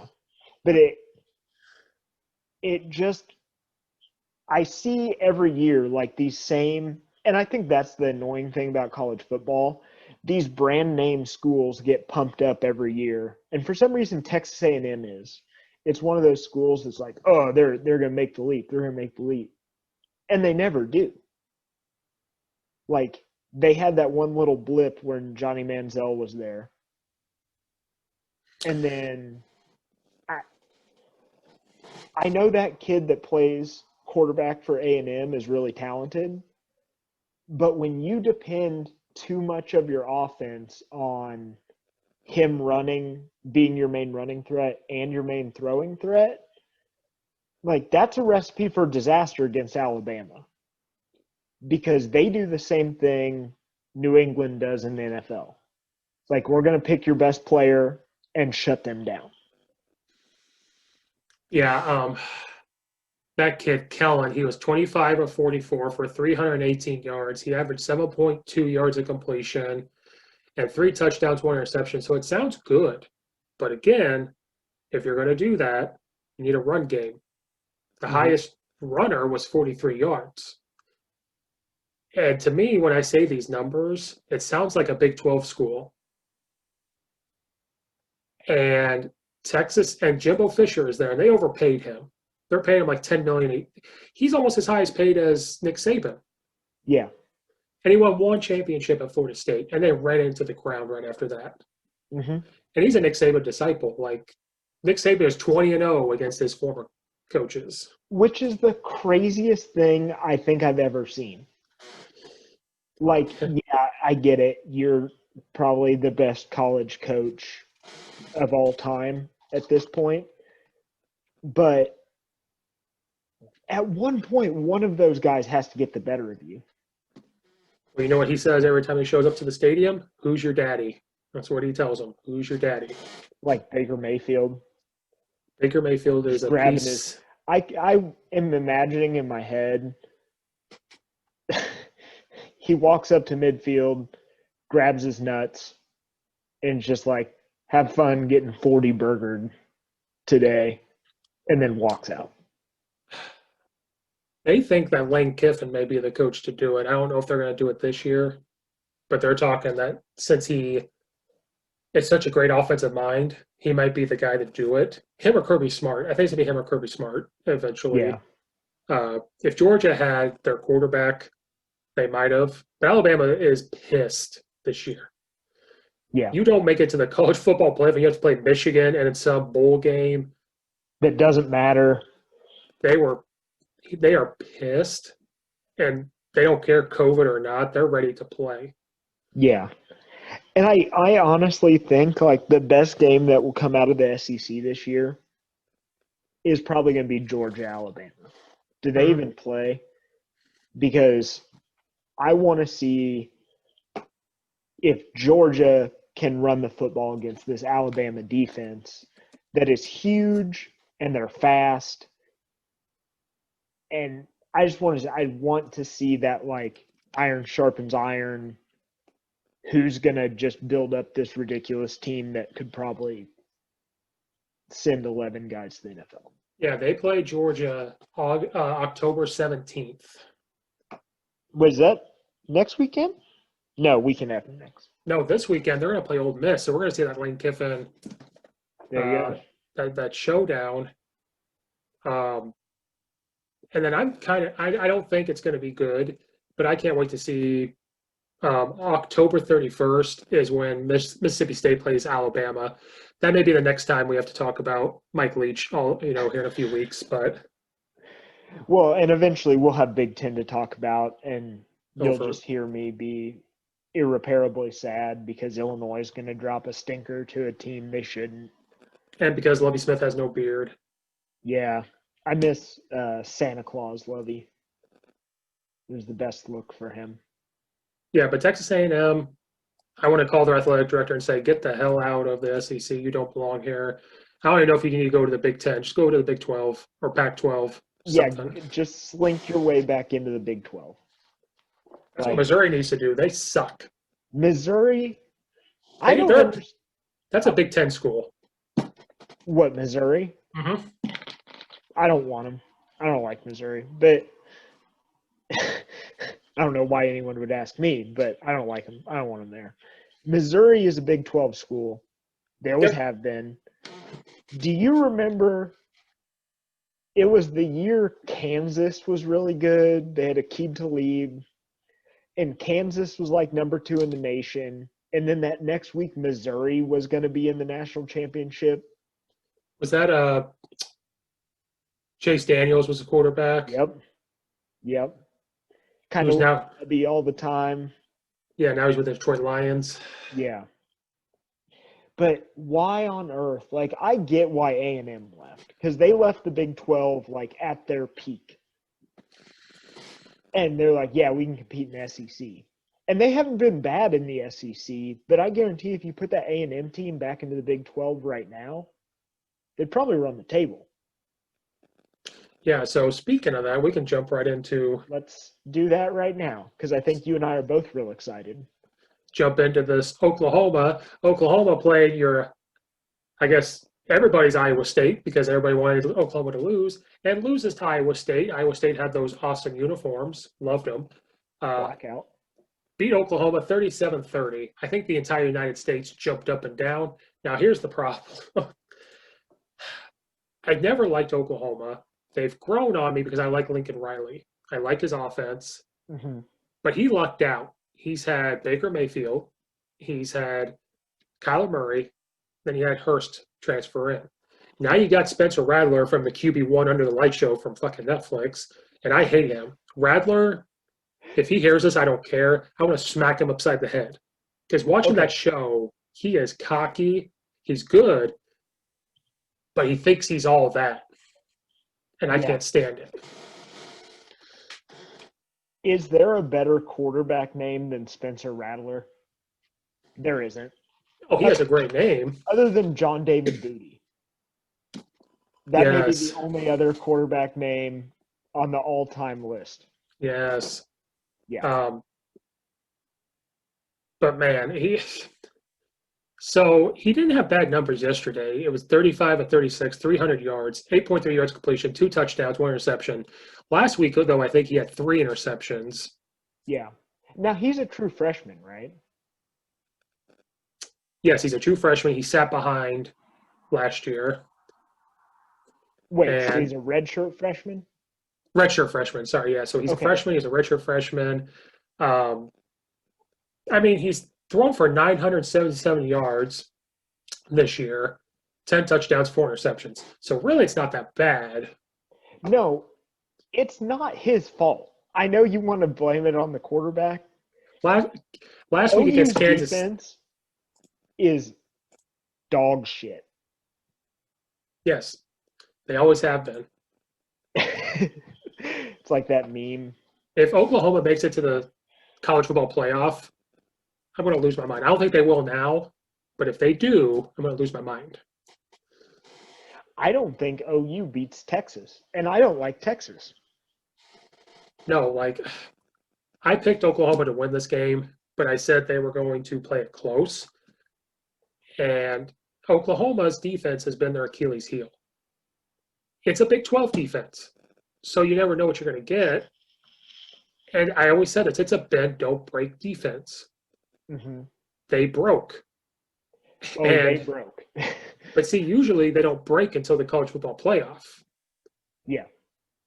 And see, bend don't break works really well in the Big 12, I think. Because you have all these spread teams, and a spread concept gets really funky when you get into a tight space, right? Mm-hmm. There's just not as much room to get your athletes into space, which is the whole idea there, right? Right. It doesn't work in the playoff because you put them against this SEC school that just lines up with 2 tight ends and mauls you over. Well, and then when you get to college football playoff, you see Oklahoma have to play Alabama or Georgia, and you give them a month to look over Oklahoma. Nope. It's not going to work. I'm trying to find Oklahoma's defensive stats, but it cannot be very good this year already.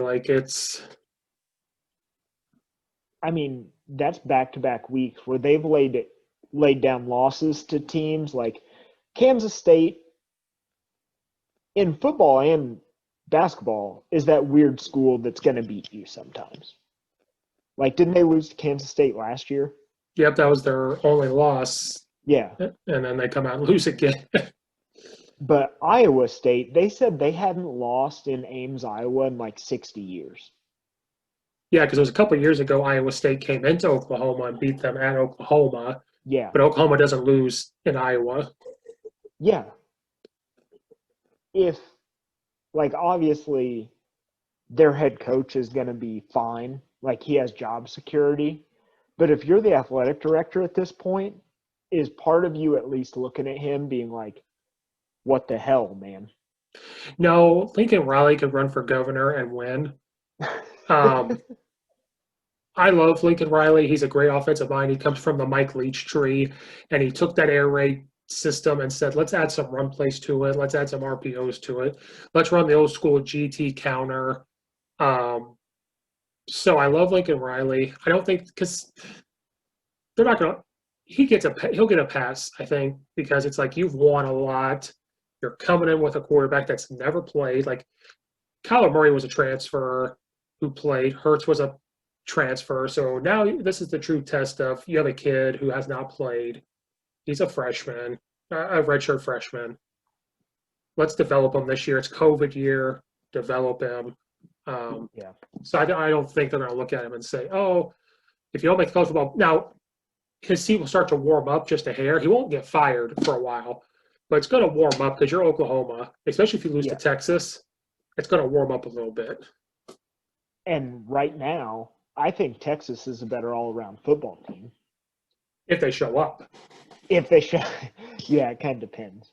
But if they continue to roll that defense out there, like, it could get real sketchy for Oklahoma real quick.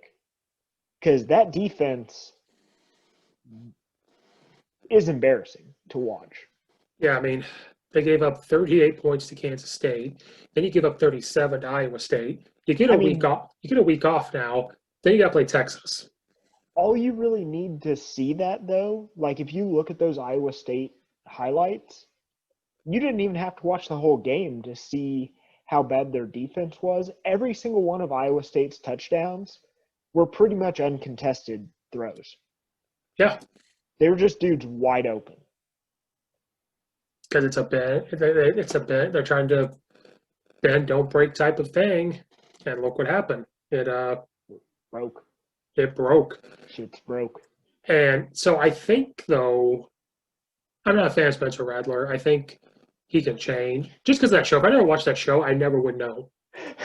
And so I say that now, and I'm trying to be fair. If I never watched that show, I never would have known. It's kind of Last Chance U. Like some of those things you never would know unless you watched it. Yeah. So, I mean, I think he'll be okay next year, but they're going to struggle. If they lose to Texas, it's all downhill. I think OU has been. I mean, even Bama has a down year. You know what I mean? Yeah. Like last year was down for them. OU may just have a more extreme down year. And they did just lose a bunch of guys to the NFL. And a couple important defensive guys. Yeah, I was looking at Iowa State just now. Their quarterback was 12 of 24, 254 yards, 10.6 yards of completion with one touchdown. But this kid named Brees Hall had 139 yards rushing on 28 carries. So they were trying to say, let's keep Oklahoma's offense on the sideline and let's try to beat up their defense. And then they spread the ball out. One receiver at 83 yards, 66 yards, 48 yards, 42 yards. Yeah. So they came with a game plan and said, we're going to stick with it. But the sad thing is, I say that, then I look at the actual thing, so I need to learn to keep my mouth shut. Oklahoma had the ball longer. They had it for 33 minutes compared to 26. Well, okay. In all reality, like when your defense is bad, you're not going to win the time of possession game. That's true. Like, and I guess they did win the time of possession game, but they are having to score points so aggressively to keep up with this other team. And they each both had penalties. Oklahoma had 9 for 93 yards. Iowa State had 9 for 90 yards. So that played a big role, too, for Oklahoma. If you don't have all those penalties. Which do you think the amount of penalties that are happening is because of shortened training camps for these teams? I do. I think it's – so spring ball to college, people don't think it's a big deal. It is a big deal. They get to do that. And then you go into your summer. You have all those summer workouts. You have all the weightlifting. There was that month or so where college kids, or maybe 3 months, where they had to do it at home. So you lost all that. You come in late. Maybe those first week or two, you were not hitting each other. You were not touching each other. And so I think you're seeing that. I think you're seeing some of these refs are not the same refs as last year. Some refs didn't want to come back. So you're getting new refs in. I think that's a part of it. Not saying it's their fault, but I think that it's going to be inconsistent. Because they were talking about that in the NFL. There's some NFL refs that are new because of COVID. They didn't want to come back. Yeah. So it's happening in college too. So you get some of these high school refs making the jump. That's their first year. So I think it all plays a part in that. But spring ball is huge. Summer's huge. And there's high school teams out there that do get spring ball. And to them, they said that's the same thing. Is it was huge to not have spring ball. And I said, I'm in Illinois. I don't know what that means. They play baseball. We don't get to do anything fun in Illinois. So those are all the games we wanted to talk about. I want to ask you one thing before I have to get off this phone call. How did the Chicago Cubs lose to the Miami Marlins? Because they're the Cubs. Steve. Because the Cubs, you know what, good for them. You know, I mean, at least my Cardinals lost to a respectable franchise with a long, storied history. And the White Sox. San Diego Padres. Hey, aren't the White Sox still playing? Yeah, they are. Well, the White Sox are awesome. So what kind of world do we live in where the White Sox are playing and the Cardinals and Cubs are sitting at home? It's 2005. Was that when they won their World Series? Yeah, I think so. Yeah. Somewhere far, far away, Gary Denhart's just laughing his ass off. Oh, he'll text me probably eventually. Yeah. And for those that don't know, that was our high school coach. He's a great guy, but for the longest time was the only White Sox fan I had ever met. Oh yeah, me and him had some Cubs White Sox arguments. Yeah. So here's the thing, Brad. Do you want to go through these teams and see who's going to win, and then we can get off? Yeah. It'll take like 2 minutes. Tulane versus Houston. Houston. I'm going Tulane. I love Dana Holgerson. They have a good offensive. They have a good staff. I think they're going to.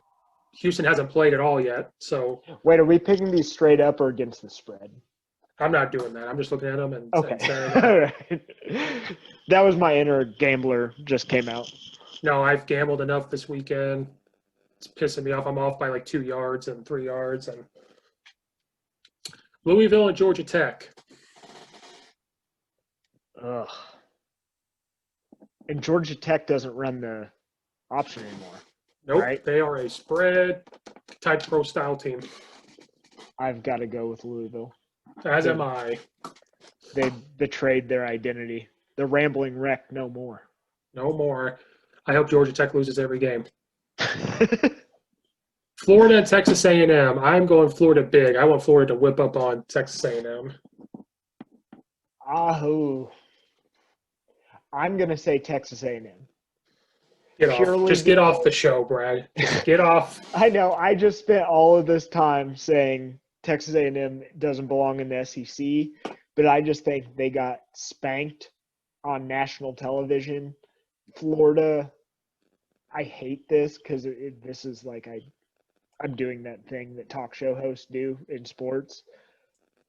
Florida has to be reading their own press clippings at some point. They're going to screw up at some point. Yeah. Like unless Tim Tebow comes walking through that door, I don't trust Florida to be able to score points week in, week out. I will say, don't sleep on that Trask kid. I know. He's good. He's Joe Burrow he's now. Looked really good. I just can't bring myself to trust in Florida. I've been hurt too many times. So you have to go with Texas A&M, who needs to get their ass back to the Big 12. Yes. All right, Virginia Tech and North Carolina. I'm going to go with the upset with Virginia Tech. I think North Carolina's gotten better, but it's Virginia Tech. I don't think Virginia Tech has been the same since Beamer Ball. So this is true. I've got to say Virginia Tech's going to lose. North Carolina. Texas and Oklahoma. Right now, if I'm reading this right, Oklahoma's not ranked. No shit. On this schedule, guys, that I'm reading right now, they have numbers next to the guys that are ranked. The Raging Cajuns are ranked at 23, and Oklahoma does no number, so they're not. Yeah, Lafayette. So yeah, brother. I'm going with Texas. You and I just spent this whole podcast shitting all over Texas and OU. That's why I'm trying to get through that one. Like, all right, let's go. Let's get away from that one. So it feels wrong to say one or the other, but I've got to agree with you there. I think Texas probably has it. And then the next one is Coastal Carolina against the Raging Cajuns. I love Coastal Carolina's offense. Because they run the air raid. No, they are a run-the-ball type option team. I haven't watched them play in forever. Their first game, they played Kansas, and they whipped up on Kansas. And they're off. They're 3-0 right now. Coastal Carolina's 3-0 right now. I love their offense. So I'm going with them to beat the Raging Cajuns. Sorry, Raging Cajuns, but... Okay, I'll be completely honest. I haven't seen either of these teams play. So I'm going to do what I do when I go to a ethnic restaurant and can't pronounce the name. And I'm going to go surely off like, hey, this looks fun. Raging Cajuns. Then you have UNL Monroe at Liberty. I haven't really watched them, so I'm going to pick one. You pick the other. I'm picking UNL Monroe just because. And who's the other team? Liberty. Oh, okay. So good luck. Thanks. Are you writing these down? I am writing these down. So we can keep track. Okay. North Carolina State at Virginia. I'm going to take Virginia. I'm going to take North Carolina State because they played really, really well against Pitt. They did, and it was a good game, but I've always liked Virginia. I don't know. I've got a good feeling about them. So, guys, these are a lot of games I didn't realize. So, next time, we're just going to pick 6 of them and go. But today, we're going to do all of them. We might have like 2 hours, and it's fine. It's all good. Brad might get killed by his girlfriend, and me too, but that's fine. I was about to say, I drove her out there and should probably be picking her up right about now. But We're on the sideline. We're on the sideline show. exactly. There's other stuff going on, football. It's important. Okay. South Carolina at Vanderbilt. I'm going with South Carolina. They actually did not look bad against Florida. They just got away from the run game. They can run the ball very well. They just got away from it trying to be Florida. So Yeah. I think if they can run the ball, they'll be okay. It's Vanderbilt. Yeah, I think that's no brainer. South Carolina. Duke at Syracuse. I love Duke. Their football team anyway. They have a good coach, good program. But I was around Dino Babers at Eastern. Going with Syracuse. Got to root for that Baylor style offense. And I'm going to go with Duke. The Citadel at Army. Are we literally picking every game going on next week? Yep. Okay. Citadel at Army. I'm going to take Army. As am I. So now we're going to roll through these. No more explanations. Tennessee at Georgia. I'm going with Georgia. Yeah, Tennessee. All right. The University. Oh, hold on. UTSA at BYU. BYU is my sleeper. They are good. So I'm going BYU. I'm going to go BYU too. And you know why? Mormons. You can't spell nutsack without UTSA. Exactly. Texas Tech at Iowa State. I'm going to go with Iowa State. I would go Iowa State too. No, you know what? Texas Tech. Give me that because they played so well against Texas. You are never hanging out with Mike Leach. Central Arkansas at Arkansas State. I'm going Arkansas State. Arkansas State Red Wolves. Mm-hmm. Take that one as well. Texas State, who I am now a fan of, at Troy. Texas State. Troy. You would. I mean, they're consistently a very good defensive team. I feel like they always have like 8 wins. Arkansas at Auburn. Ooh. Does Auburn just roll over? You know, a part of me wants, I think I'm going to go Arkansas. I think I'm going to do it. I hate you for doing that because I wanted to do it. But I'm gonna take Auburn. I won't be mad. I won't be mad about it. Gus Malzahn gets his act together. It's not even him. I think he just gets his team together and says, we can't do this shit again. We're going to go through these even quicker. Pittsburgh, Boston College, Pittsburgh. Pittsburgh. Kansas State at TCU. I'm going TCU. Let me back up. Kansas State at TCU. TCU. Yeah, I'll take TCU too. Fuck off. Middle Tennessee at Florida International. Ooh. Middle Tennessee. Now, guys, I don't know NCAA football guys. Florida International was one school we had to play with because they sucked. Yep. The suck off. Florida Atlantic at Southern Mississippi. Southern Miss. Shout out Brett Favre.